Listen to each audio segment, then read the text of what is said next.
ስለ እስራኤል ሳወራ ችግር መጣ። አንዱን ካላጠፉ ሌላውን ማብራት የሚቻል አይመስላችሁ? መልአክን አሉ በቁመቱ ልክ ክንፉን ስለዘረጋ ክንፉን አይተን አናከብረውም። ለምን? ወፍና ትንኝም ምን አላቸው? ክንፍ አላቸው። አጠገባችሁ ያሉትን መላእክት ብዛት ብታዩ ከዚህ ግቢ በዘበኛ አትወጡም ነበር። ወታደር አይደለም የከበበን፣ ቅዱስ ሚካኤል በክንፉ እንደጋረዳችሁ ብታውቁት ከዚህ ግቢ አትወጡም ነበር። ሚካኤል ድረስልኝ ብላችሁ ስትጠሩት ገና ሚካኤል ብላችሁ ተናግራችሁ ሳትጨርሱ መልአኩ አጠገባችሁ ነው ያለው። በጣም ያሳዝናል። አንዳንዴ ሰዎች ከአጋንንት ጋር ፍቅር ያላቸው ይመስላል። መላእክት ያድናሉ እኛ አላልንም፣ መጽሐፍ ቅዱስ ነው ያለው። እንግዲህ ቀደን አናወጣው። አንዳንድ ሰዎች መላእክት ያድናሉ ሲባል ሚካኤል ያድናል ሲባል እግዚአብሔር አያድንም ማለት አድርገው ነው የሚሰሙት። እነ ሚካኤል እነ ገብርኤል የሚያድኑን ማዳን ምን አይነት ማዳን?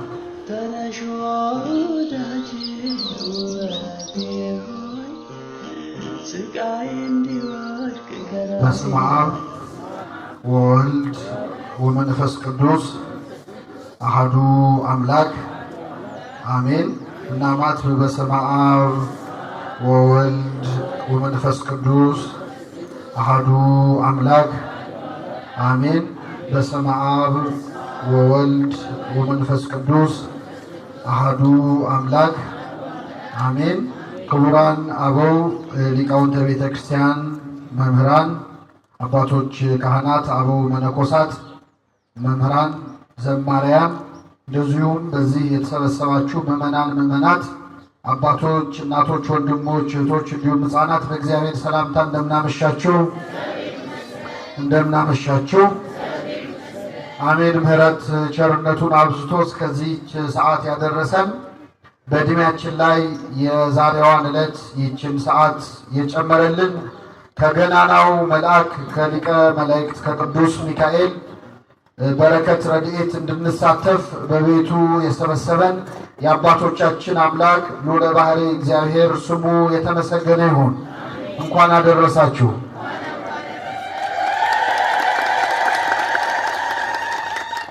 በሚኖረን ቀሪ ጊዜ በመዝሙረ ዳዊት መዝሙር 33 ከቁጥር 7 ላይ በሚገኝ የመጽሐፍ ቅዱስ ኃይለ ቃል መነሻነት የእግዚአብሔርን ቃል እንማራለን። የትምህርታችን ርዕስ የሚሆነው የእግዚአብሔር መልአክ በሚፈሩት ሰዎች ዙሪያ ይሰፍራል ያድናቸውማል። እግዚአብሔር ቸር እንደሆነ ቅመሱ እዩም በማለት ነቢየ እግዚአብሔር ዳዊት የተናገረው ቃል ነው። በዚህ ቃል ተነስተን እንማራለን። እስኪ ከኔ ጋር በሉ። የእግዚአብሔር መልአክ በሚፈሩት ሰዎች ዙሪያ ይሰፍራል ያድናቸውማል። በዚህ ቃል ተነስተን እንማራለን። ለአባቶቻችን ለነቢያት፣ ለአባቶቻችን ለሐዋርያት፣ ለአባቶቻችን ለሐዋርያውያን አበው ለሊቃውንት በጉባኤያቸው ተገኝቶ ምስጢሩን ጥበቡን ገልጦ ያስተማረ አምላካችን እኛንም በቸርነቱ የሚረባንን የሚጠቅመንን ነገር እንዲያስተምረን እንዲመክረን የእርሱ ቅዱስ ፈቃድ ይሁንልን። ነቢየ እግዚአብሔር ዳዊት በ33ኛው መዝሙሩ ላይ የእግዚአብሔር መልአክ በሚፈሩት ሰዎች ዙሪያ ይሰፍራል፣ ምን ይላቸዋል አለ? ያድናቸዋል አለ። ነቢየ እግዚአብሔር ዳዊት የእግዚአብሔር መልአክ በሚፈሩት ሰዎች ዙሪያ ይሰፍራል ያድናቸውማል በሚለው አረፍተ ነገሩ ስለ ቅዱሳን መላእክት ዛሬ በታላቅ ክብር ስናከብረው ከዋዜማ ጀምሮ እስከ ነገ ድረስ የምናሳልፈው ሊቀ መላእክት ቅዱስ ሚካኤልን ጨምሮ በአጠቃላይ ቅዱሳን መላእክትን በሚመለከት ጥልቅ ምስጢር ያለው አጭር ቃል ግን ምስጢሩ ብዙ የሆነ ቃል ተናግሯል። የእግዚአብሔር መልአክ በሚፈሩት ሰዎች ዙሪያ ይሰፍራል፣ ምን ይላቸዋል አለ? ያድናቸዋል። የማን መልአክ? ምዕመናን እኛ ሚካኤልን፣ ገብርኤልን፣ መላእክትን በአጠቃላይ እናከብራቸዋለን። የምናከብራቸው ግን መላእክት ስለሆኑ አይደለም። የማን መላእክት ስለሆኑ ነው? አዎ ሚካኤልን፣ ገብርኤልን፣ ኡራኤልን ሌሎቹም መላእክት ሁሉ በተፈጥሯቸው መላእክት ስለሆኑ አይደለም የምናከብራቸው፣ የማን መላእክት በመሆናቸው ነው። መላእክት ሆነው የእግዚአብሔር ያልሆኑ አሉ የሉ? ሰይጣንና ሰራዊቱ በተፈጥሯቸው ምንድን ናቸው? ናቸው አይደሉም? እናንተ ርጉማን ከኔ ወግዱ፣ ለሰይጣንና ለመላእክቱ ወደ ተዘጋጀ ወደ ዘላለም እሳት ሂዱ ይላል። ለሰይጣንና ለምኑ? በተፈጥሯቸው አጋንንትም መላእክት ናቸው። ከኔ ጋር ናቸው። አሁን አንዳንድ ሰው ምን ነው እግዚአብሔር እንደው ሳይቸግረው ምን አለ እንደው ሰይጣንን ባይፈጥረው ኖሮ የሚል ሰው አለ ብላችሁ አታውቁ? እንደው እግዚአብሔር ሰይጣንን ምን ነው ባልፈጠረው። እኔ ዛሬ ልነግራችሁ ነው፣ እግዚአብሔር ሰይጣንን አልፈጠረው። ሰይጣንን የፈጠረው እግዚአብሔር አይደለም። እግዚአብሔር የፈጠረው ሳጥናኤልን ነው።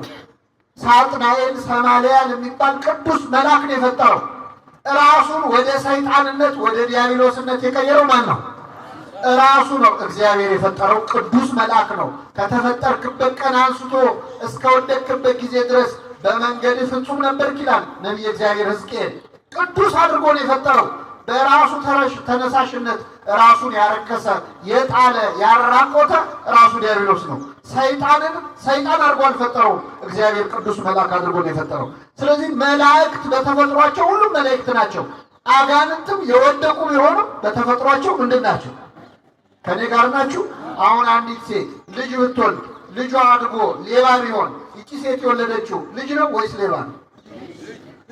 መልሱልኝ። እሷ የወለደችው ልጅ ነው። ሌባ የሆነው ማን ነው?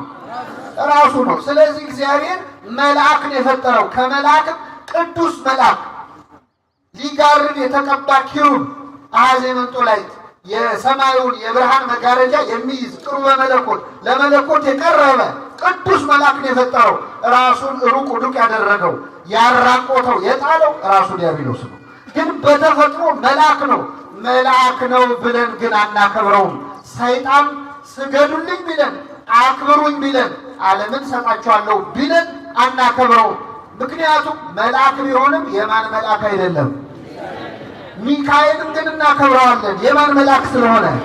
የእግዚአብሔር መልአክ። ገብርኤልን፣ ሁሉንም መላእክት በእውነት የምናከብራቸው በተፈጥሯቸው መላእክት ስለሆኑ አይደሉም። እንደውም አንዱ ባለቅኔ ምን አሉ መሰላችሁ? በቤተ ክርስቲያናችን አንድ ሊቅ ሲቀኙ ለመልአክ ይናከብሮ ለማስረጸ ክንፈ በመጠነ ነው ይቆሙ። መልአክን አሉ በቁመቱ ልክ ክንፉን ስለዘረጋ ክንፉን አይተን አናከብረውም።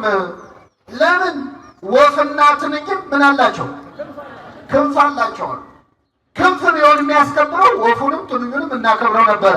ክንፉን አይተን መልአክን አናከብረውም። ወበሲመቱ ለሰብእ ይናከብሮ ቀዲሙ። ሰውንም ደግሞ ሽበቱን አይተን አናከብረውም አሉ። እንኳን ባጨርሰው ጥሩ ነው። ሰውን ሽበቱን አይተን አናከብረውም። ምክንያቱም እንጨትና ድንጋይም ሲቆዩ ምን ያወጣሉ? አይ ቢቀር ይሻላል አይደል? መላእክትን የምናከብራቸው በክንፋቸው አይደለም፣ መልአክ በመሆናቸው አይደለም። የማን መላእክት ስለሆኑ ነው? የእግዚአብሔር መላእክት ስለሆኑ። ሲፈጠሩ የእግዚአብሔር መልአክ ነበሩ። አሁንም ድረስ የእግዚአብሔር መላእክት ናቸው። እነ ሚካኤል እነ ገብርኤል አለቅነታቸውን የጠበቁ መላእክት ናቸዋል።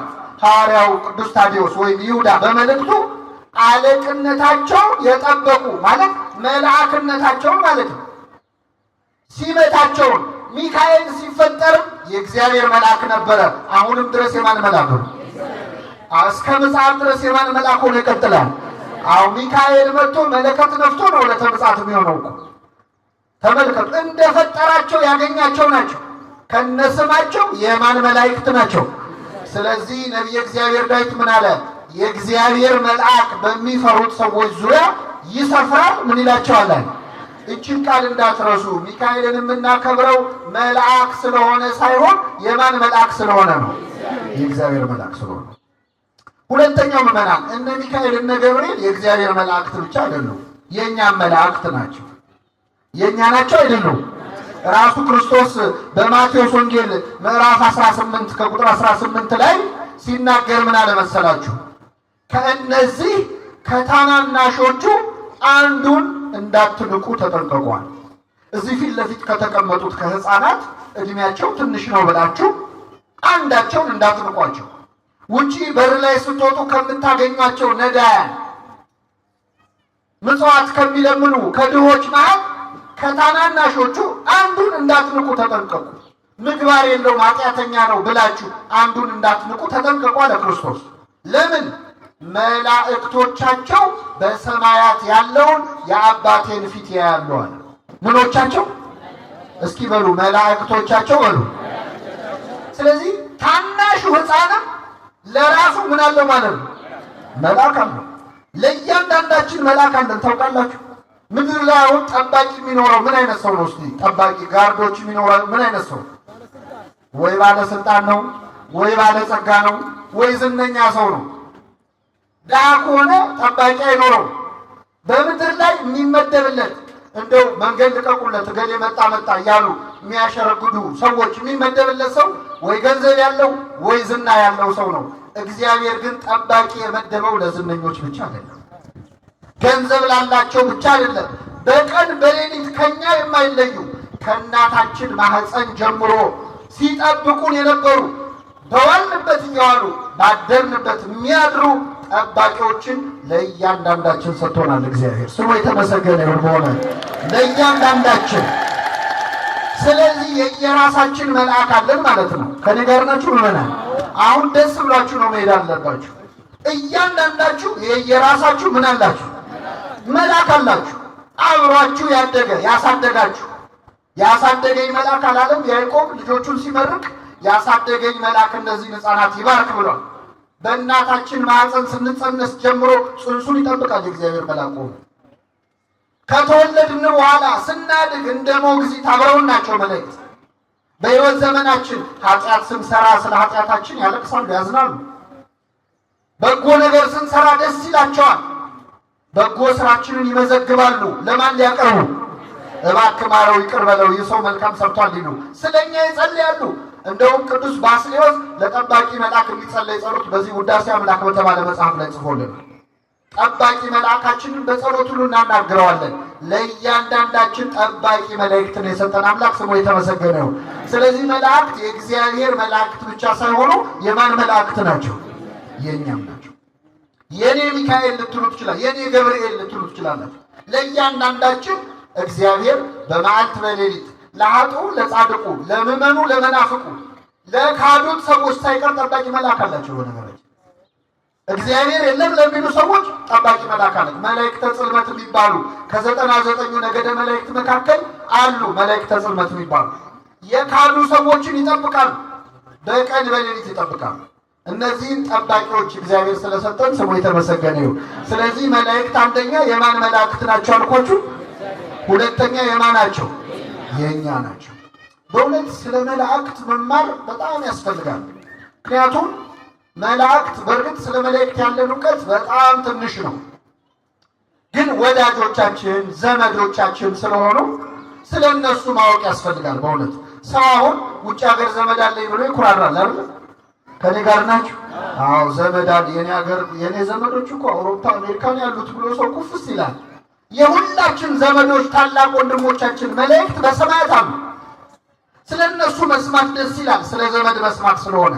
መላእክት ከኛ ቀድመው የተፈጠሩ እኛ ስንወለድ ወይም ስንፈጠር እልል ብለው እግዚአብሔርን ያመሰግኑ ነበር። በዚህ በመጽሐፈ ኢዮብ ምዕራፍ 33 ላይ እግዚአብሔር የእግዚአብሔር ልጆች እልል ሲሉ ነበር ብሏል። የእግዚአብሔር ልጆች የተባሉ መላእክት ናቸው። እኛ ስንፈጠር ደስ ይላቸው የነበሩ ለሰው ቅን የሚያስቡ ጠባቂዎቻችን ናቸው መላእክት። ስለ መላእክት ማወቅ በጣም ያስፈልጋል። መላእክትን ሚካኤልን፣ ገብርኤልን ስናከብር አንዳንድ ሰው ከመጽሐፍ ቅዱስ ውጭ ያለን ይመስለዋል። መጽሐፍ ቅዱስን የሚያነብ ሰው መላእክት የሌሉበት መጽሐፍ ማግኘት በጣም ይቸገራል። በዚህ መጽሐፍ ቅዱስ በምንለው መጽሐፍ ውስጥ ከኦሪት ዘፍጥረት እስከ ዮሐንስ ራእይ ካነበባችሁ ከመጽሐፈ አስቴርና ከትንቢተ ሐጌ በስተቀር መላእክት የሌሉበት መጽሐፍ ነው። በሁሉም መጽሐፍ ላይ መላእክት አሉ። የመጨረሻው መጽሐፍ እንደውም የዮሐንስ ራእይ ነው። በዮሐንስ ራእይ ደግሞ በ22ቱም ምዕራፍ ላይ መላእክት አሉ። መላእክት የሌሉበት ክርስትና መላእክት ያላጀቡት ክርስቶስ እኛ እናውቅ። በክርስትና ውስጥ መላእክት አሉ። ተመልከቱ፣ ክርስቶስ ከመወለዱ በፊት በእመቤታችን ፊት መጥቶ ያበሰረው ማን ነበረ? ቅዱስ። ስለዚህ የሰው ልጅ ድነት የጀመረው በገብርኤል ነው። ጌታ ሲወለድ ሌሊቱን ሙሉ ሲዘምሩ ያደሩት እነማን ናቸው? መላእክት ናቸው። ሲወለድ የዘመሩት እነሱ ናቸው። 40 ቀን 40 ሌሊት በገዳመ ቆሮንቶስ ጾሞ ጸልዮ በዲያብሎስ ተፈትኖ ዲያብሎስን ድል ከነሳ በኋላ መላእክት ቀርበው አገለገሉት ይላል። ክርስቶስ ከመላእክት ተለይቶ አያውቅም። ወደ ምድረ በዳ ሲሄድ መላእክት አብረውት ነበሩ ይላል። በዕለተ ዓርብ በተሰቀለ ጊዜ መላእክት እኮ ነበሩ። በነገራችን ላይ ክርስቶስ በተሰቀለበት በዕለተ ዓርብ እንደ መላእክት የተጨነቀ የለም። በጣም ተጨንቀዋል። ምን አስጨነቃቸው መሰላችሁ? እነሱ በሰማይ በሁለት ክንፋቸው እግራቸውን በሁለት ክንፋቸው ፊታቸውን ሸፍነው ቅዱስ ቅዱስ እያሉ እየተንቀጠቀጡ ያመሰግኑታል አይደል? እነሱ ተንቀጥቅጠው የሚያመሰግኑት አምላክን ፊቱን ማየት አይገባንም የሚሉት አምላክ ፊቱ ላይ ምራቅ ሲተፋበት ተመልክተዋል። ፊቱን በጥፊ ሲመታ ተመልክተዋል። ተንቀጠቀጡ። በዕለተ ዓርብ አሁን ሌሊት ዛሬ ሲባል እንደምትሰሙት ጌታ ሲሰቀል ሚካኤል ዝም አለ። ገብርኤል ደግሞ ተደነቀ። እንዴት ያለ ትዕግስት ነው ብሎ ማለት ነው። እንደውም ቅዱስ ገብርኤል ሰይፉን አነሳ። የእግዚአብሔር ቸርነት ከለከለችው። ሰይፉን ጣለው ነው የሚለው። ሰይፉ ምድርን ሰንጥቆ እስከ ምጽአት ድረስ እየሄደ ነው። ለመላእክት አስጨናቂ ቀን ነበረ። በዕለተ ዓርብ እርቃኑን ሲገፉት፣ በአደባባይ የሾህ አክሊል ሲደፉበት ቅዱስ ሚካኤል ቅዱስ ገብርኤል ተጨንቀዋል። ሰራዊተ መላእክት ተረብሸዋል። እርቃኑን በአደባባይ ሲሰቀል በክንፎቻቸው መጥተው ስጋውን ሸፍነውታል። ስለማይታዩ እኛ እርቃኑ ተሸፍኖ አልታየንም። ግን መላእክት ወይ ኬልልዎ ስጋው ወደሙ ለመድኃኔዓለም እያልን የምንቀድሰው መጥተው ስጋውና ደሙን ሸፍነውታል። መላእክት በተጨነቀ በጸለየ ጊዜ የሚያበረታው መልአክ ታየው ይላል። ተመልከቱ። ክርስቶስ ሞትን ድል አድርጎ ሲነሳ ደግሞ በመቃብሩ ግራና ቀኝ ቁጭ ብለው የታዩት እነማን ናቸው? መላእክት ናቸው። መላእክት የሌሉበት ክርስትና፣ መላእክት ያላገለገሉ ክርስቶስ የለም። እኔ መላእክትን የሚጠሉ ሰዎች በእውነት ልቦና ይስጣቸው። ምክንያቱም መላእክት የሌሉበት ክርስትና የለም። በጣም ይገርማል። ጌታ ወደ ሰማይ ሲያርግ ደግሞ በእልልታ ያጀቡት እነማን ናቸው? መላእክት ናቸው። መላእክት ከክርስቶስ አጠገብ ናቸው ሁልጊዜ። መላእክትን ጠልታ አይሆንም ያለነሱ። እግዚአብሔር ቢፈቅድልን ደግሞ ወደ እግዚአብሔር መንግስት ስትሄድ ከነማን ጋር ነው የምትኖረው? አሁን እዚህ ምድር ላይ ሚካኤል ሲባል ደስ የማይለው ሰው ሰማይ ቤት ሄዶ ከማን ጋር ሊኖር? ወይስ እዛም ለብቻ አዳራሽ መስራት ይቻላል? አይቻልም። እግዚአብሔር ልቡን አይስጣቸው። እኔ በጣም አንድ ነገር ልንገራችሁና ወደ ቀጣዩ ነጥብ እመጣለሁ። የመጀመሪያዎቹ ክርስቲያኖች እንደው ከመላእክት ጋር ከነበራቸው ፍቅር የተነሳ አንድ ያደረጉት ነገር አለ። አንድ ጊዜ ምን ሆነ? ከሐዋርያት መካከል ሐዋርያው ቅዱስ ጴጥሮስ እስር ቤት ገባ ይላል የሐዋርያት ሥራ። ጴጥሮስ ታስሮ እያለ በዚያን ዘመን የነበሩ ክርስቲያኖች አዝነው ቤት ውስጥ ቁጭ ብለው ያወራሉ። ከታሰረ ቀጥሎ መገደል ስለሆነ የሚጠብቀው እንደው ነገ ይገሉት ይሆን ከነገ ወዲያ ይገሉት ይሆን እያሉ በር ዘግተው በማታ ተሰብስበው በጭንቀት ያወራሉ። እያወሩ እያለ እኩለ ሌሊት ላይ የቤቱ በር በኃይል ተንኳኳ። ድንገት ሲንኳኳ ሮዴ የምትባል የቤት ውስጥ አገልጋይ ነበረች። ውጪና ክፈቺ ብለው ላኳት። በሩ በኃይል ይንኳኳል። ይህች ሴት ሄደችና በሩን ከፈተችው። ከፍታው ማን እንደሆነ ስታይ መልሳ ደንግጣ ዘጋችው። ከዛ ተመልሳ መጣች። ምን ነው አሏት። ኧረ በር ላይ ጴጥሮስ ቆሟል አለች። ማን ቆሙ? ጴጥሮስ የት ነው ያለው ብያቸዋለሁ። ኧረ ተሳስተሽ ነው፣ ጴጥሮስ አይመስለንም። ምናልባት የጴጥሮስ ጠባቂ መልአኩ ሊሆን ይችላል። መልአክ ሊሆን ይችላል። ከኔ ጋር ናችሁ? ምን ሊሆን ይችላል? እስቲ አትዋሹ ምዕመናን። አሁን ሌሊት በራችሁ ቢንኳኳ መልአክ ሊሆን ይችላል ብላችሁ ተገምታላችሁ? ማን ሊሆን ይችላል ብላችሁ ነው የምታስቡ? ወይ ሌባ ነው አይደለም? ወይ መርዶ ነው። በቃ አክስቴ ቦታ ነው ማለት ነው የሚለው አይደል? በቃ አያቴ አረፈች ማለት ነው የሚለው። በመሰረቱ የኛ በር ለመክፈት ራሱ ስንት ነገር ነው የሚጫንበት። አስቸጋሪ እኮ ነው ለመክፈት ራሱ ያስቸግራል። ይቺ ሴት ግን ሄዳ ስትነግራቸው መልአክ ነበረ፣ መልአክ ሊሆን ይችላል አሉ። የመጀመሪያዎቹ ክርስቲያኖች በር ሲንኳኳ መልአክ ሊሆን ይችላል ብለው የሚገምቱ ነበሩ። ይህን ያህል ቅርብ ናቸው ማለት ነው። የመላእክቱን ፍቅር በሁላችን ይሳልብን። በዕለተ ምጽአት ክርስቶስ ሲመጣም ከመላእክቱ ጋር ነው የሚመጣው። ከአላፋት መላእክቱ ጋር ነው የሚመጣው። መለከት የሚነፋው ሚካኤል ነው። አብረውት የሚመጡት መላእክት ናቸው። እኛን ከሞትንበት የሚቀሰቅሱንም እነሱ ናቸው። ወደዛኛው ዓለም ወደ እግዚአብሔር እቅፍ ይዘውን የሚሄዱትም እነሱ ናቸው። ቢፈቅድልን ደግሞ የምንዘምረውን ከመላእክት ጋር ነው። ዝማሬ መላእክትን ለሁላችን ያሰማል። ተመልከቱ፣ ይህች ቤተክርስቲያን ያለ መላእክት ክርስትና እንደሌለ ስለምታውቅ ስለ መላእክት ታስተምረናለች። ከወዲሁ በዓል እያከበረች መላእክትን ታስተዋውቀናለች። ምክንያቱም ሄደን የምንኖረው ከእነርሱ ጋር ስለሆነ ማለት ነው። በደስታ ወደ ተሰበሰቡት ወደ አላፋት መላእክት ህብረት ደርሳቸዋል ስለሚል ማለት። ስለዚህ ስለ መላእክት ማወቅ ያስፈልጋል አያስፈልግም? ያስፈልጋል። እኔ በእውነት ስለ መላእክት ጥቂት ነገሮች ልንገራችሁ። አንደኛ መላእክት በጣም ብዙ ናቸው። መጽሐፍ ቅዱስ ስለ መላእክት ቁጥር ሲናገር ምን ይላል መሰላችሁ? 1000 ጊዜ 1000 ይላል። እስኪ በሉ 1000 ጊዜ 1000። አሁን እንዳታባዙ ታደራችሁ። 1000 ጊዜ 1000 ማለት ብዙ ነው ማለት ነው። አላፋት ጊዜ አላፋት ይላል። መላእክት ቁጥራቸው በጣም ብዙ ነው። መላእክት ስንት እንደሆኑ ቁጥራቸው ማወቅ ከፈለጋችሁ ግን እኔ ቀላል ሂሳብ ልነግራችሁ ነው ዛሬ። እግዚአብሔር ዓለምን ሲፈጥር ሰው ሲፈጥር መጀመሪያ የፈጠረው ሰውዬ ማን ነው? ማንን የፈጠረው? አዳም አይደል? ከአዳም አንስቶ እስካሁን ድረስ የሞቱ ሰዎች አሉ አይደል? መቃብር ውስጥ ያሉ የሉ? ብዙ ናቸው። በጣም ጥሩ። አሁን ምድር ላይ ያለው የሰው ልጅ ስንት ነው? 8 ነው 9 ቢሊዮን ደረስን አሉ። 7 ቢሊዮን ነው። ጥሩ ነው። 7 ቢሊዮን ሰው አለ ምድር ላይ። ካሁን በኋላ አሁን ያለነው ስንሞት ደግሞ ከዚህ በኋላ የሚወለዱ እስከ ጌታ ምጽአት ድረስ ደግሞ አሉ አይደል? ከመጀመሪያው ሰው አዳም አንስቶ እስካሁን የሞቱት ሰዎች ከሞት ቢነሱ አሁን ምድር ላይ ያለው 9 ቢሊዮን ህዝብ ደግሞ 7 ቢሊዮን ህዝብ ደግሞ የተኛው ከእንቅልፉ ተነሳ ቢባል ሁሉም ቢቆም ከዚህ በኋላ ደግሞ እስከ ምጽአት ድረስ የሚወለዱ ልጆች አሁኑን ቢወለዱ ለእያንዳንዱ ሰው በራሱ ፀጉር ልክ መላክ ይደርሰዋል። በምን ልክ? አሁን ሂሳቡ ቀላል ነው አይደል? መደመር ከፈለጋችሁ መጀመሪያ የምትቆጥሩት ምናችሁ ነው? ይቻላል። የተላጨ ተገላገለ መሰለኝ። ቀዳዳውን እንዲሆን ቁጠሩት፣ ግድ የለም ብቻ ተመልከቱ። አሁን መላእክትን መቁጠር አይቻልም ማለት ነው። ብዙ ናቸው።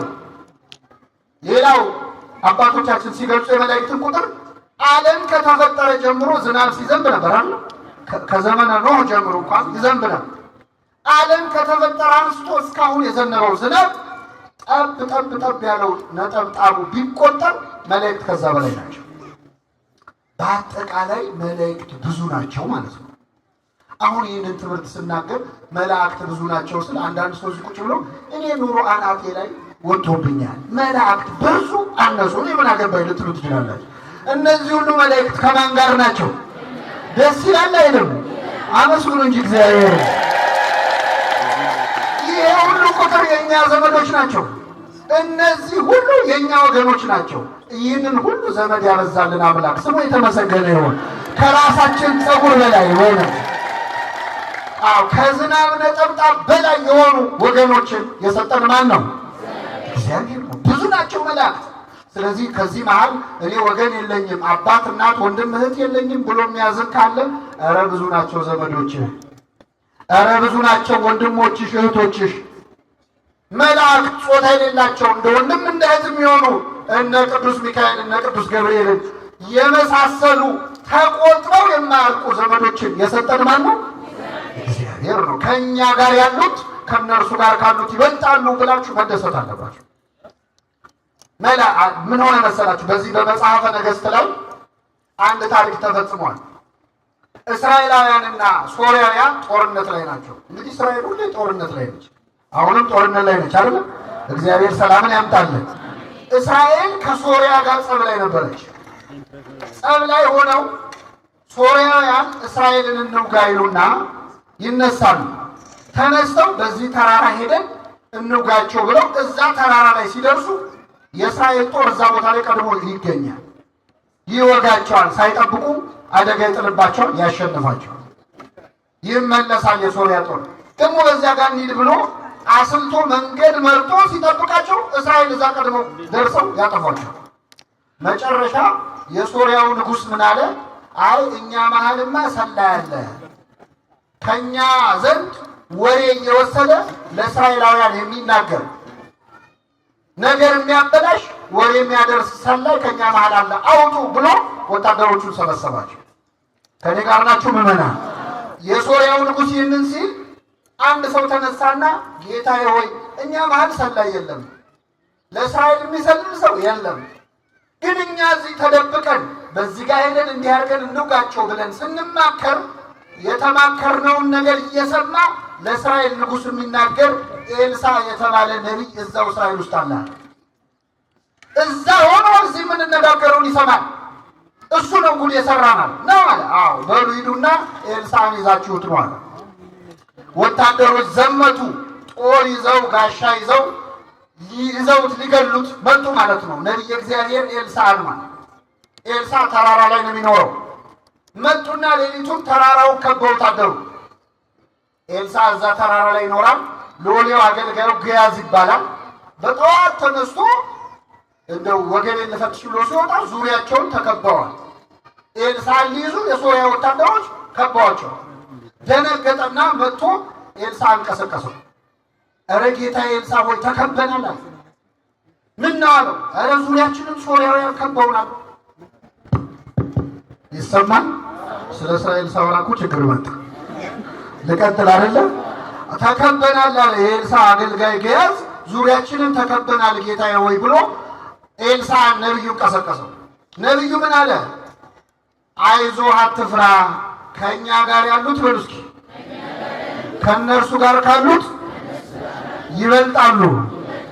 ስለዚህ ምን አትበል አለው። አሁን ምዕመናን እውነት ለመናገር እዚህ ጉባኤ ላይ እየተማርን እያለ አያድርገውና ሰዎች ስለት ሰይፍ ይዘው ዙሪያችንን ቢከቡን አይዟችሁ ከኛ ጋር ያሉት ከነርሱ ጋር ካሉት ይበልጣሉ ብላችሁ ቁጭ ትላላችሁ? እኔም ካልኩ ነው። እኔም ጉባኤ ብለው ጠርተው ነው ምንም የማውቀው ነገር የለም ብዬ ቀድሜም ሮጠው ሊሆን ይችላል። ፈተና ሲመጣ እኮ ነው የሰው ክርስትና የሚታወቀው አይደል? አዎ እግዚአብሔር ከአቅማችን በላይ ከመፈተን ይሰውረን። ከኛ ጋር ያሉት ከነርሱ ጋር ካሉት ምን ይላሉ?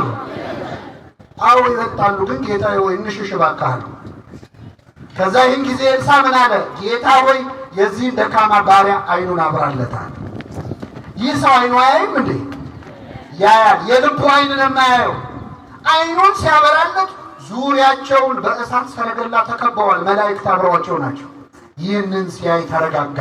መላእክት ለካ ኤልሳ ያለበትን ተራራ በእሳት ሰረገላ አጥረውታል።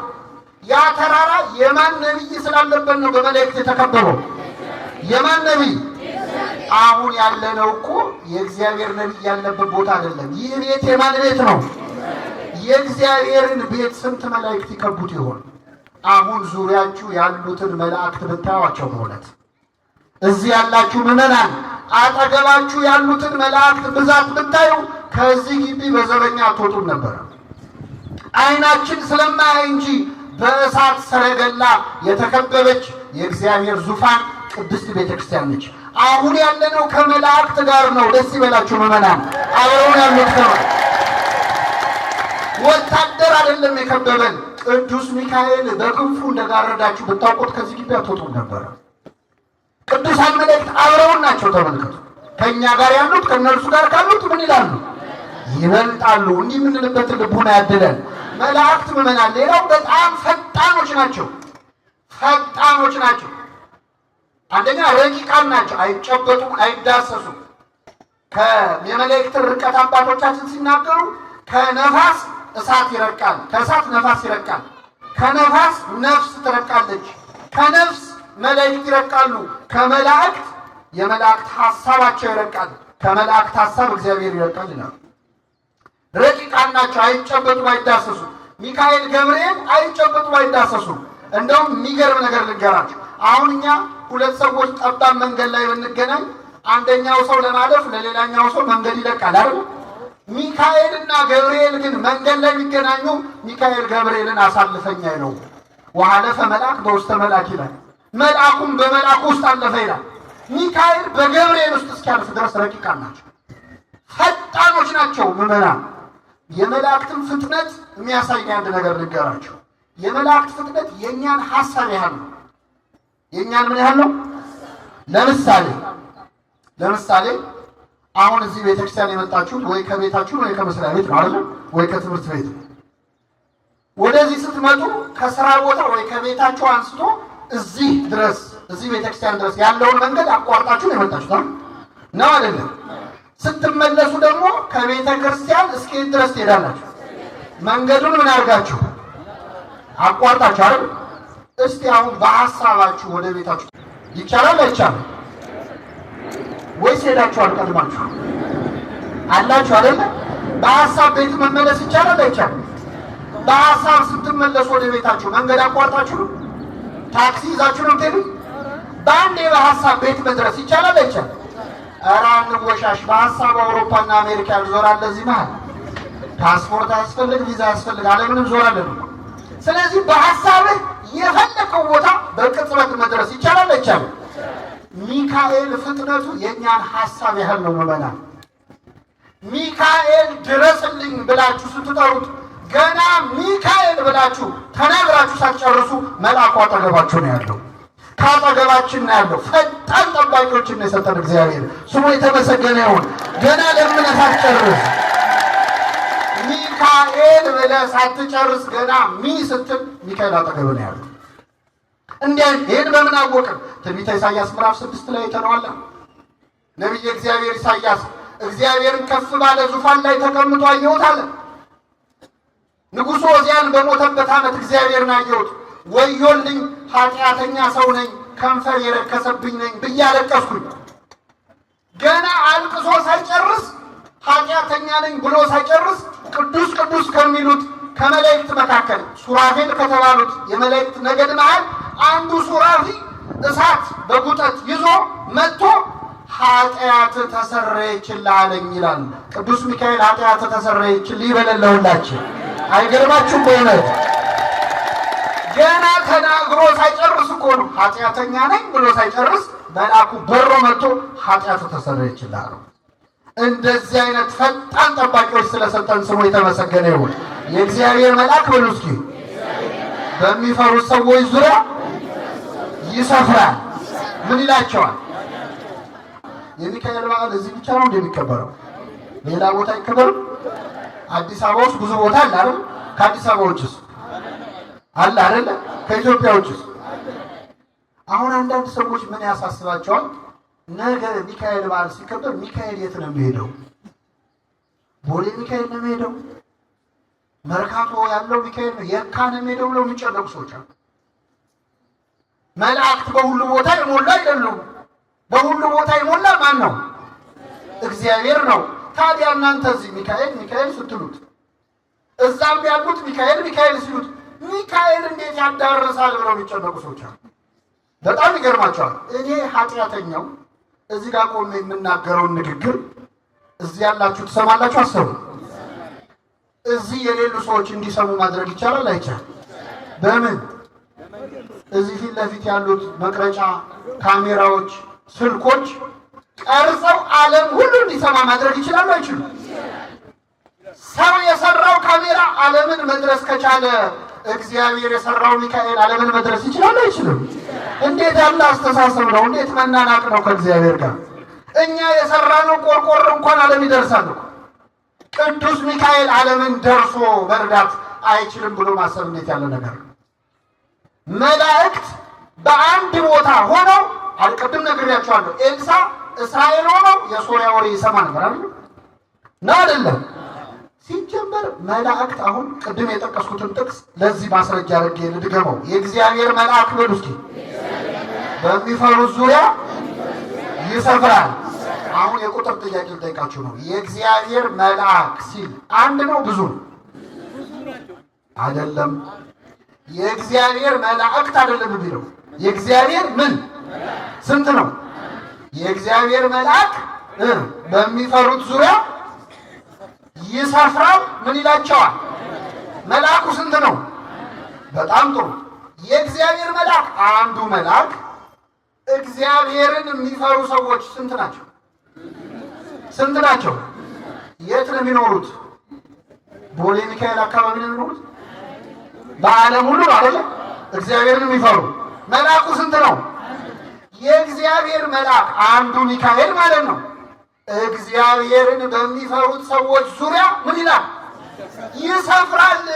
ሚካኤል ብቻውን እግዚአብሔርን በሚፈሩ ሰዎች ዙሪያ ምን ይላል? ያድናቸውማል። የተመሰገነ ይሁን እግዚአብሔር። በእውነት አመስግኑ። አንዱ መልአክ አሁን ይህን ስላችሁ መላእክት በሁሉ ቦታ የሞሉ ናቸው አላልንም፣ አልወጣም። በሁሉ የሞላ ማን ነው? መላእክት በቦታ ይወሰናሉ? አዎ ይወሰናሉ። ቦታም አላቸው። ዓለመ መላእክት ኢዮር፣ ራማ፣ ኤረር የሚባሉ ከተሞች ሁሉ አሏቸው። በዚህ ሲሆኑ በዛ ይታጣሉ። ይሄ ያለ ነው። በሁሉ የሞላ እግዚአብሔር ነው። መላእክት ግን በጸጋ በሁሉ ቦታ መገኘት ይችላል። እንኳን እነሱ ቅድም እንዳልኳችሁ በዚህ በኢንተርኔት እኔም ብዙ ቦታ አገኛለሁ። እኛ ኃጢአተኞቹ መገኘት ችለናል። ሰው በሰራው ቆርቆሮ። በዚያ ላይ እቺ መሬት የምትባለዋ ፕላኔት አሁን እኛ ያለንባት ኳስ ማለት ለአንድ መልአክ እኮ እግሩ ስር የሚከታት ኳስ ያህልች። ለሚካኤል ምኑ ነች? እንደምናስበው እኮ ትልቅ አይደለንም። በነገራችን በጣም ትንሽ ነን እኮ በጣም ትንሽ ነን። አንዱ መልአክ ምድርን ብቻውን መዞር ይችላል። አረ እኔ በጣም ማዝነው በእውነት ሰዎች ለሚካኤል ሲሆን የሚያነሱትን ጥያቄ ለሰይጣን ሲሆን ያነሱ። ከኔ ጋር ናችሁ? ለምሳሌ እዚህ ሰፈር ያለን ሰው ኃጢአት እንዲሰራ የሚፈታተነው ማን ነው? መልሱልኝ። ሌላ ሰፈር ያለውንስ? ሰይጣን ነው አይደል? ሌላ ሀገር ያለውንስ? ሰይጣን በሁሉ የሞላ ነው ነው እንዴ? አይደለም። ግን ሰዎች ያን ሰይጣን ተፈተነኝ ይሄም ሰይጣን ተፈተነኝ ሲባል እንዴ ሰይጣን በሁሉ የሞላ ነው እንዴ አይሉም። ሚካኤል ረዳኝ ስትሉ ግን ደማቸው ይፈላል። ለሰይጣን የማይጠይቁት ጥያቄ እንዴ ለሚካኤል ይጠይቃሉ። በጣም ያሳዝናል። አንዳንዴ ሰዎች ከአጋንንት ጋር ፍቅር ያላቸው ይመስላል። ሰይጣን የሚል መዝሙር ይዘምራሉ ጎረቤቶቻችን። አሁን ሰይጣን ተቃጠለ፣ ሰይጣን እንዲያረኩ፣ ጠላቴ እንዲያረኩ የሚል 1000 መዝሙር አላቸው። ሰይጣን ደስ አይበል የሚል መዝሙር ይዘምራሉ። ሚካኤል ደስ ይበል ሲባል ግን ይናደዳሉ። ሰይጣን ከኔ ዞር በል የሚል መዝሙር አላቸው። ናና ሚካኤል ናና ተብሎ ሲዘመር ለምን ይናደዳሉ? ሚካኤል ወደ ሁላችን ይምጣልን። ምዕመናን አመስግኑት ቅዱስ ሚካኤል። ሰይጣን ዞር በልልኝ ከኔ ወግድ ብሎ ከመዘመር ናና ሚካኤል ናና ብሎ መዘመር ይሻላል አይሻልም? አሁን ከሰይጣን ጋር ምን አሯሯጠን? ካማተብን ይበቃዋል። እሱ ዞር ይላል። ናና ሚካኤል ናና ግን እንላለን። ገብርኤልን ግን እንጠራዋለን። ለሰይጣን አንደበት የለንም። ለመላእክት ግን ዘምረን አንጠግብም፣ እናመሰግናቸዋለን። ስለዚህ የእግዚአብሔር መልአክ በሚፈሩት ሰዎች ዙሪያ ይሰፍራል። ምን ይላቸዋል? ያድናቸዋል። መላእክት በሁሉ የሞሉ ባይሆኑም በረድኤት በጸጋ ግን በያሉበት ስፍራ ተገኝተው መርዳት፣ ማገዝ፣ ማዳን ሁሉ ይችላሉ። የመጨረሻ ተናግሬ ጠቀልላለሁ። የእግዚአብሔር መልአክ በሉ እስኪ በሚፈሩት ሰዎች ዙሪያ ይሰፍራል፣ ያድናቸውማል። ምን ይላቸዋል? መላእክት ያድናሉ። እኛ አላልንም፣ መጽሐፍ ቅዱስ ነው ያለው።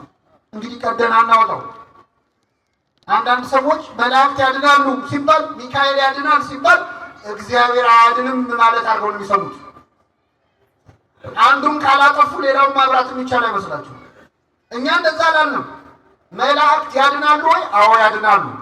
የክርስቶስን ማዳን ከመላእክት ማዳን ጋር አቀላቅለ ነው አናውቅ። የእግዚአብሔር ማዳን ማንም ሊያደርገው ያልቻለው ነው። ክርስቶስ በመስቀል ላይ ያዳነንን ማዳን በመልአክ ነው የሚለው። በመልአክ አይደለም፣ በአማላጅ አይደለም፣ እሱ ራሱ መጥቶ አዳነን ነው። ክርስቶስ በመስቀል ላይ ያዳነንን ማዳን መላእክት ሊያድኑን ይችሉ ነበር? አይችሉም። እሱ የመጣው መላእክት ሊያድኑ ስላልቻሉ። ነቢያት፣ ጻድቃን፣ ቅዱሳን ማዳን ችለዋል? አልቻሉም። ፍጡራን በሙሉ ሊያድኑን ስላልቻሉ አምላክ ሰው ሆኖ በመለኮታዊ ደሙ መለኮት በተዋህደው ደሙ ስጋውን ቆርሶ ደሙን አፍሶ ሁላችንን በመስቀል ላይ አድኖናል። በዚህ መዳን ድነናል። አልዳንም። ስሙ የተመሰገነ ይሁን አምላካችን። በደሙ በተደረገ ቤዛነት ሁላችንን አድኖናል። መላእክት ያድናሉ ስንል ግን ይህንን ማዳን አይደለም። ክርስቶስ መስቀል ላይ ያዳነንን ማዳን አይደለም። አማርኛው ስለተመሳሰለ ነገሩ ይመሳሰላል ማለት አይደለም። ቃሉ ይመሳሰላል፣ ግን ሐሳቡ የተለያየ ነው። ይህንን መጽሐፍ ቅዱስ በብዙ መልኩ ለእግዚአብሔር ተናግሮ ለፍጡራን የተናገረው ብዙ ነገር አለ። አንዱ ማዳን ነው። እነ ሚካኤል እነ ገብርኤል የሚያድኑን ማዳን ምን አይነት ማዳን ነው? በመጀመሪያ ማዳን የእግዚአብሔር የባህሪ ገንዘቡ ነው። ማዳን የእግዚአብሔር የራሱ የሆነ ገንዘቡ ነው። ኃይል የእግዚአብሔር ነው። ማዳን የሚል መዝሙር አታውቁም? ኃይል የእግዚአብሔር ነው፣ ማዳን የእግዚአብሔር። አልሰማችሁ? ብዙ ሰዎች ፌዴራል ፖሊስ ሲያዩ ነው ይህን መዝሙር ቢዘምሩት። እኔ ለምን እንደሆነ አላውቅም። ኃይል የእግዚአብሔር ነው የሚሉት ፖሊስ ሲያዩ ነው። እስቲ በሉ ኃይል የእግዚአብሔር ነው፣ ማዳን የእግዚአብሔር። ምን ማለት ነው? በራሱ ማዳን የሚችል ማን ብቻ ነው? እግዚአብሔር ብቻ። ሌሎች ፍጡራን ያድናሉ ወይ? አዎ ያድናሉ። የማዳን ኃይላቸውን የሚያገኙት ከማን ነው? ከእግዚአብሔር። እንጨት ብትነኩት፣ ዛፍ ብትነኩት ያቃጥላል? ያቃጥላል? እሳት ውስጥ ብትነኩት፣ እንጨቱን ወስዳችሁ እሳት ውስጥ ከታችሁት ከጋለ በኋላ በደንብ ከተቀጣጠለ በኋላ ብትነኩት ያቃጥላል? ያቃጥላል? እንጨት በራሱ ያቃጥል ነበር? ማቃጠሉን ከማን ወሰደው? ከእሳት። እሳት ማቃጠል የባህሪው ነው አይደለም? እንጨት ግን ማቃጠል አይችልም። የማያቃጥለው እንጨት ግን እሳት ውስጥ ሲገባ ምን ይላል? ፍጡራን በራሳቸው ማዳን አይችሉም። ማዳንን የሚያገኙት ማዳን የባህሪው ከሆነ ከማን ነው? ከእግዚአብሔር። መዳን በሌላ በማንም የለም። እንድንበት ዘንድ የተሰጠን ከሰማይ በታች ኢየሱስ ክርስቶስ የሚለው ስም ነው አለ ቅዱስ ጴጥሮስ። ምን ሆነ መሰላችሁ? ሁለት ደቀ መዛሙርት ጴጥሮስና ዮሐንስ ወደ ምኩራብ ሊጸልዩ ሄዱ ይላል በሐዋርያት ሥራ ላይ ምዕራፍ 4። ወደ ምኩራብ ሊጸልዩ ሲሄዱ በር ላይ አንድ ሰውነቱ ሽባ የሆነ ሰው ወድቆ ባልጋ ላይ ሆኖ ይለምናል። እባካችሁ እርዱኝ ብሎ ማለት ነው። እባካችሁ እንደው ስጡኝ ትንሽ ገንዘብ ብርና ወርቅ ብሎ ይለምናል። ይህን ጊዜ ጴጥሮስና ዮሐንስ አዩት። ጴጥሮስ አየውና ዞር ብሎ ብርና ወደኛ ተመልከት፣ እስኪ በሉ ወደኛ ተመልከት። ወደ ማን ነው ተመልከት ያለው? እኛ ማን ነው? ጴጥሮስና ዮሐንስ። ቅዱሳንን መመልከት ወደ እግዚአብሔር መመልከት። ወደኛ ተመልከት። ብርና ወርቅ የለንም፣ ያለንን ግን እንሰጥሃለን። ብርና ወርቅ አቤት ሐዋርያት ብርና ወርቅ የላቸውም ነበር። አይገርምም? ሐዋርያ የዛሬ አገልጋዩም ብርና ወርቅ አለው አይፈውስም እንጂ። ሐዋርያት ግን ብርና ወርቅ የለንም፣ ያለንን እንሰጥሃለን፣ በናዝሬቱ በኢየሱስ ክርስቶስ ስም ተነሳና ተመላለስ አለው። ወዲያውኑ ያ ሰው የተነሳ አብሯቸው መቅደስ ገብቶ ሰገደ፣ እግዚአብሔርን አመሰገነ ይላል። አሁን ይህ ሰውዬ ተፈወሰ። ሲፈወስ ፈሪሳውያን ደነገጡና ጴጥሮስና ዮሐንስን አሳሰሯቸው። ሸንጎ ፊት አቀረቧቸው። ምንድን ነው የሰራችሁት አሏቸው። ምንድን ነው የሰራችሁት? እንዴት ልታድኑ ቻላችሁ? እዚህ ላይ እንኳን ፈሪሳውያንን ማመስገን አለበት። አሁን ዘንድሮ ሰው ከዳነ እንኳን ዳነ ነው እንጂ እንዴት ዳነ እንልም አይደል? እነሱ ግን ያጣራሉ። እንዴት አዳናችሁ? እንዴት ልታድኑት ቻላችሁ ይህን ሰውዬ ብለው ጠየቋቸው። ጴጥሮስ ምን አለ? በምን እንድናድን ትፈልጋላችሁ? መዳን በሌላ በማንም የለም፣ እንድንበት ዘንድ የተሰጠን ኢየሱስ ክርስቶስ የሚለው ስም ነው አለ። ስሙ የተመሰገነ ይሁን አምላካችን። እኛ በምን እናድናለን? በክርስቶስ ስም ነው የምናድነው። ሰቅላችሁ በገደላችሁት በናዝሬቱ በኢየሱስ ክርስቶስ ስም ነው። ጴጥሮስ ይህንን ሽባ አድኖታል አላዳነው? በማን ስም? በኢየሱስ ክርስቶስ። ገብርኤል ያድናል አያድንም? በማን ስም? ሚካኤል በማን ስም ነው ያድነው? አሁን ቅዱስ ሚካኤልን አግኝታችሁ ብትጠይቁት ታድናለህ ወይ ብትሉት መዳን በሌላ በማንም የለም፣ እኔም አድናችሁ በክርስቶስ ስም ነው የሚለው። ድንግል ማርያም ታድናለች አታድንም? በማን ስም? በልጇ በክርስቶስ ስም። መዳን በሌላ በማንም የለም። በሌላ የሚለውን ለድንግል ማርያም የሚጠቅሱ ሰዎች አሉ። ድንግል ማርያም ሌላ ናት እንዴ? ሚካኤል ሌላ ነው እንዴ? መዳን በሌላ እኮ ነው ያለው። ቅዱሳን ሌላ አይደሉም። እነሱ የእግዚአብሔር ገንዘቦቹ አገልጋዮቹ ናቸው። ቅዱሳን በእግዚአብሔር ስም ያድናሉ። እግዚአብሔር ያለ ቅዱሳንም ያድናል። ቅዱሳን ግን ያለ እግዚአብሔር ማዳን አይችሉም። ለምን? ኃይል የእግዚአብሔር ነው፣ ማዳን የእግዚአብሔር። ስለዚህ የእግዚአብሔር መልአክ በሚፈሩት ሰዎች ዙሪያ ይሰፍራል። ምን ይላቸዋል? ያድናቸዋል። እኔ አንድ ጥያቄ ጠይቄያችሁ አበቃለሁ። የእግዚአብሔር መላእክት ቅዱሳን መላእክት ይረዱናል፣ ያማልዱናል፣ ያድኑናል። ብዙ ጊዜ ሰዎች ጥያቄ ሲያበዙብን ተሸማቀን አንዳንዴ ለመመስከር እንቸገራለን። እና እኔ አንድ ጥያቄ ጠይቃችሁ፣ አንድ ሰው አሁን እዚህ ቅዱስ ሚካኤል ቤተክርስቲያን መጥቶ ሚካኤል ሆይ ከአምላክ በተሰጠ ስልጣን አማልደህ ከዚህ በሽታ አድነኝ ብሎ ይህ ሰውዬ ለሚካኤል ተስሎ ዳነ። ይህንን ሰው ያዳነው ማን ነው? ሚካኤል ነው ወይስ እግዚአብሔር? አይሰማም። በጣም ጥሩ። እሺ ሌላ ጥያቄ ጠይቃችሁ፣ መጽሐፍ ቅዱስ ላይ ኢዮብ የሚባል ሰው ታሪክ ተጽፏል አይደለም? መጽሐፈ ኢዮብ ላይ መላእክት ሁሉ በእግዚአብሔር ፊት ለመቆም መጡ ይላል። ሲመጡ ሰይጣንም መጣ፣ እግዚአብሔር ፊት ቆመ። ከወዴት መጣ አለው እግዚአብሔር። ዓለምን ዞርኳት ተመላለስኳት አለ። እየሰማችሁ ነው? ዓለምን ምን አልኳት? እኛ ድሮ ትምህርት ቤት ስንማር ማጅላን ነው ዓለምን የዞረው አይደል? ግን ሰይጣኑ ዞሯል። ካያችሁ ዓለምን ዞርኳት ተመላለስኳት አለ። አሁን ዓለምን የሚዞረው ሰይጣን ለጥሩ ነው ለመጥፎ ነው? ዓለምን ለማበላሸት ነው አይደል? ሰይጣን ዓለምን ለመተናኮል የሚዞር ከሆነ ሚካኤል ዓለምን ለመታደግ ይዞራል አይዞርም? ይዞራል። ከዛ ምን አለው እግዚአብሔር? ባሪያዬን ኢዮብ አየኸው አለው። ባሪያዬን ኢዮብ አየኸው፣ እንዴት አይነት ጻድቅ ሰው እንደሆነ፣ እንዴት ቅን እንደሆነ ተመለከትክልኝ አለ እግዚአብሔር። አየህልኝ የሚለው ሰው መሆን እንዴት መታደል ነው በእውነት። አየኸው እንዴት አይነት ቅን እንደሆነ አለ። አይ እሱ ቅን ባይሆን እኮ ነው የሚገርመው። ምን አጉድለህበታል? ሀብት ሰጥተኸዋል፣ ንብረቱ ሞልቶታል፣ ተርፎታል። 10 ልጆች ሰጥተኸዋል፣ ባለጸጋ ነው። ጤናው የተሟላ ነው፣ ትዳሩ ያማረ ነው። ምን አጎደልክበት? ከነዚህ አንዱን ብታነሳበት ግን ይሰድብሃል አለ እግዚአብሔር። ምን አለው? ሂድ የወደድከውን አድርግበት፣ ህይወቱን ግን እንዳትነካ አለው። ምኑን እንዳትነካ? አሁን እንዳትገድለው፣ ግን የፈለግከውን አድርግበታል። በጣም ጥሩ አለ ሰይጣን። ፍቃድ አገኘ። ከማን ነው የተፈቀደለት? ሄደና የኢዮብን ሀብት ንብረቱን በአንድ ቀን አወደመበት። በሚሊዮን የሚቆጠር ሀብቱን ንብረቱን፣ ከብቶቹን፣ ያለውን ነገሩን፣ እርሻውን ሁሉ በአንድ ቀን አወደመበት። ኢዮብ ወሬውን ሲሰማ እግዚአብሔር ሰጠ፣ የእግዚአብሔር ስም ምን ያለ ይሆናል? አይገርምም? አሁን ሞባይላችሁ ቢጠፋ እግዚአብሔር ሰጠ እግዚአብሔር ነሳ ትላላችሁ?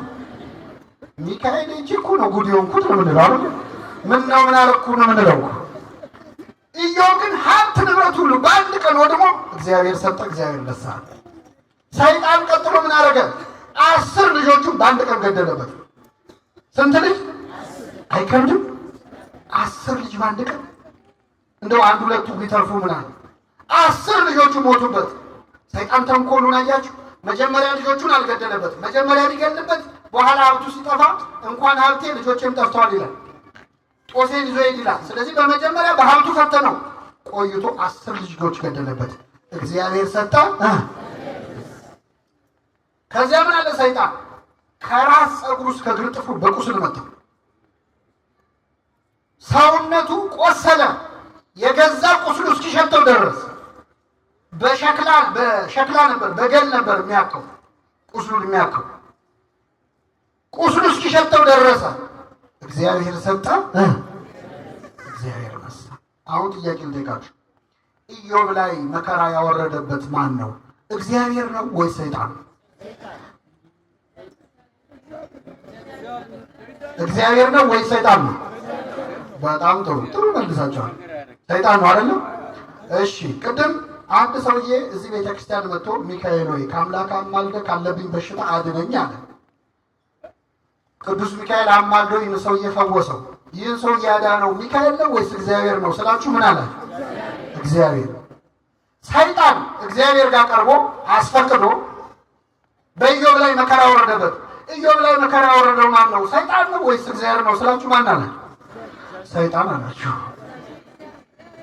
ምንድነው ሚካኤል ስሙ እንዲጠራ ሰይጣን መሆን አለበት ወይ ነው? ምን ማለት እንደፈለኩ ላብራራላችሁ።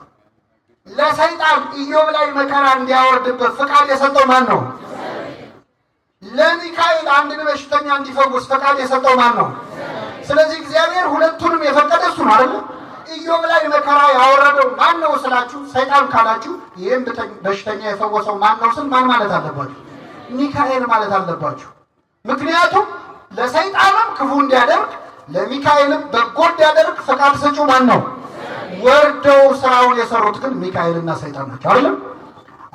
ሰይጣን ለማለት የምንፈጥነውን ያህል ሚካኤል ለማለት መፍጠናል። እስቲ አንድ ጊዜ ሚካኤል ነው። ቅዱስ ሚካኤል ክብር ምስጋና ይድረሰው። በሆነ የመጨረሻ አንድ ጥያቄ ልጠይቃችሁ። ሰይጣን እግዚአብሔር ፊት ቆሞ የጠየቀው ፍቃድ የጠየቀው ለኢዮብ ክፉ ለማድረግ ነው ወይስ መጥፎ ነገር ለማድረግ ነው? ማነው ጥሩ ለማድረግ ነው መጥፎ ለማድረግ ነው? አይሰማም። ለኢዮብ መልካም አስቦ ነው ክፉ አስቦ ነው አይደል? ማን ፊት ቆሞ ጠየቀ? እግዚአብሔር ፈቀደለት አልፈቀደለት? ክፉ ነው ሰይጣን አይደል? ለክፉ ሰይጣን ለአመፀኛው ሰይጣን ክፉ ነገር አስቦ ኢዮብን ለመጉዳት አስቦ ሲጠይቀው ማን ፈቀደለት? ያ የወረደው የረከሰው መልአክ ሰይጣን ኢዮብን ለመጉዳት ብሎ ሲጠይቀው እግዚአብሔር ፈቀደለት። ሰይጣን ኢዮብን ለመጉዳት ሲጠይቅ እግዚአብሔር የሚፈቅድለት ከሆነ ሚካኤል እኛን ለመጥቀም ሲጠይቅ ይፈቀድለታል አይፈቀድለትም? መላእክት የሚጠይቁት እኮ የእኛን መዳን ነው አይደል? ሁሉ መዳንን ይወርሱ ዘንድ ለማገዝ የሚላኩ መላእክት አይደሉምን? ደስ ይበላችሁ ምዕመናን፣ ሚካኤል ስለኔ ስላንተ ተንበርክኮ ምሕረት እስክናገኝ ድረስ እግዚአብሔር ፊት ይለምናል፣ ይጸልያል። እግዚአብሔር የሚካኤልን ጸሎት ይሰማል አይሰማም? የመልአኩን ጸሎት ይስማልን እግዚአብሔር። አይተነዋል። ትንቢተ ዳንኤል ዘካርያስ ምዕራፍ 1 ቁጥር 12 ላይ 70 ዓመት ሙሉ የተቆጣቸውን እስራኤላውያንን የማትምራቸው እስከ መቼ ነው አለ። እስኪ በሉ የማትምራቸው እስከ መቼ ነው? ሚካኤል እንደዚህ ነው የሚለው፣ እስከ መቼ አትምራቸው? በእውነት ቅዱስ ሚካኤል ኢትዮጵያን ማትምራት እስከ መቼ ነው ይበልልን። ይህችን ሀገር ማትምራት እስከ መቼ ነው ይበል። በእውነት ይሰማዋል እግዚአብሔር አይሰማው? ሰይጣን ክፉ ሆኖ ለምኖ ከተሰማ ሚካኤል ደግ ሆኖ ለምኖ እንዴት አይሰማም? የዮና ልጅ ስምዖን ሆይ ሰይጣን እንደ ስንዴ ሊያበጥራችሁ ለመነ ይላል። ሰይጣን የእኛን እምነት ለማበላሸት እኛን እንደ ስንዴ ለማበጠር ይለምናል። ቅዱስ ሚካኤል ደግሞ ማራቸው ማራቸው እያለ ይለምናል። እንደዚህ ለእኛ መዳን የሚንሰፈሰፉ ሁሉ መዳንን እንዲወርሱ የሚካኤል ልመናው ምኞቱ ምን እንደሆነ ታውቃላችሁ? እዚህ ግቢ ውስጥ ካለ ሰው አንድም ሰው ገነት ሳይገባ እንዳይቀር ነው። አንድም ሰው ወደ እግዚአብሔር መንግሥት ሳይገባ እንዳይቀር ነው ልመናው ሚካኤል። የዋሁ መልአክ ልመናው ይሄ ነው። እንደ ሰይጣን ክፉ አይደለም የሚያስበው። ሰይጣንን እንኳን የማያስቀይመው የዋሁ መልአክ እግዚአብሔር ገስጽ ከማለት በላይ ክፉ ቃል ካፉ የማይወጣው ቅዱስ ሚካኤል ለእኛ መዳን እንደሚለምነው ለእኛ መዳን የሚለምኑ መላእክትን ስለሰጠን ስሙ የተመሰገነ ይሁን። የእግዚአብሔር መልአክ በሚፈሩት ሰዎች ዙሪያ ይሰፍራል። ምን ይላቸዋል? የሰማነውን በልቡናችን ያሳድርብን።